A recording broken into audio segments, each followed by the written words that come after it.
ચૂંટણીના પરિણામના દિવસે ભારતીય જનતા પાર્ટી વડોદરા જિલ્લાના કાર્યાલય ખાતે આ વિજયોત્સવમાં ઉપસ્થિત અમારા સૌના આદર્શ અને કર્મઠ કાર્યકર્તા એવા પ્રમુખ આદરણીય ડૉક્ટર બીજે બ્રહ્મભટ્ટ સાહેબ, પ્રદેશના ઉપાધ્યક્ષ શ્રી રસિકભાઈ, વાઘોડિયાના લોકપ્રિય ધારાસભ્ય મારા મિત્ર શ્રી ધર્મેન્દ્રસિંહજી, અમારા ત્રણે ત્રણ મહામંત્રીશ્રીઓ, મીડિયા સેલના કન્વીનર શ્રી, યુવા મોરચાના પ્રમુખ શ્રી અને ઉપસ્થિત પ્રેસ મીડિયાના સૌ મિત્રો, આજે જ્યારે પરિણામ આવ્યું છે ત્યારે આપ સૌ વિદિત છો કે સમગ્ર ગુજરાતમાં ભારતીય જનતા પાર્ટીનું રોલર કોસ્ટર ફરી વળ્યું છે.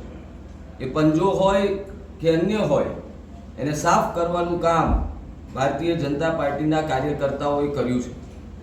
અમારા શીર્ષક નેતૃત્વ આદરણીય નરેન્દ્રભાઈ મોદી સાહેબ, આદરણીય અમિતભાઈ શાહ સાહેબ, આદરણીય નીતિન નવીનજી અને ગુજરાતમાં આદરણીય ભૂપેન્દ્રભાઈ પટેલ સાહેબ, હર્ષભાઈ સંઘવી સાહેબ અને જગદીશભાઈ વિશ્વકર્મા સાહેબના નેતૃત્વ પર ભરોસો કરીને જે રીતનું પરિણામ સમગ્ર ગુજરાતમાં મળ્યું છે એ ખરેખર અભિનંદનને પાત્ર છે.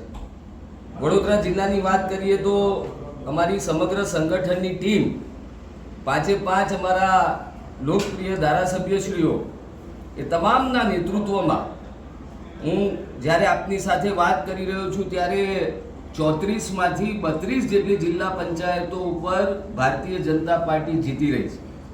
મારા દરેક પ્રચારમાં અમે સૌ આ વાત કહેતા ત્યારે કદાચ લોકો આ માનતા ન હતા, પરંતુ કાર્યકર્તાઓની મહેનતે આ સત્ય બનાવ્યું છે. તમામ તાલુકા પંચાયત અમે જીતી છે.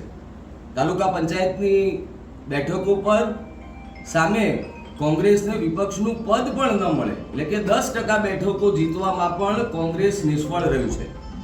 એ જ પરિસ્થિતિ નગરપાલિકામાં છે.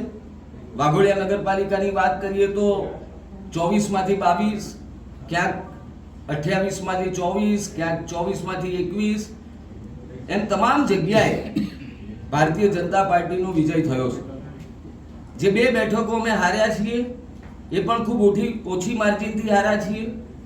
શિનોરમાં માત્ર 500 બેઠક મતોથી અમારી હાર થઈ છે.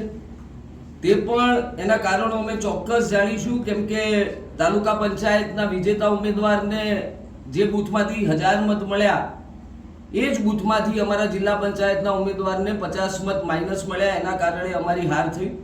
એના માટે કેટલાક નિશ્ચિત પરિબળો જવાબદાર છે. આગામી સમયમાં પ્રમુખ સાહેબ એના વિરુદ્ધ કડક પગલાં લેશે.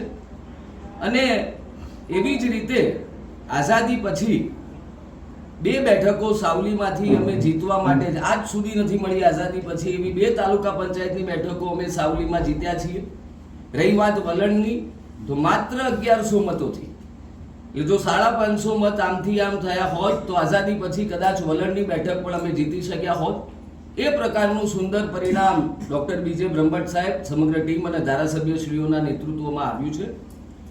આપ પૂછો કે ડભોઈ નગરપાલિકામાં 3 બેઠકો રહી ગઈ છે, તો 15 બેઠકો અમે જીતવામાં ત્યાં સફળ રહ્યા છીએ. ઘણા બધા અન્ય પક્ષના અને સામેના પક્ષના જીતેલા લોકો પણ અમારા સંપર્કમાં છે, જે અમને કહી રહ્યા છે કે અમારે વિકાસની રાજનીતિને સમર્થન આપવું છે. તો આવનારા દિવસોમાં એ પણ આપ જોઈ શકશો.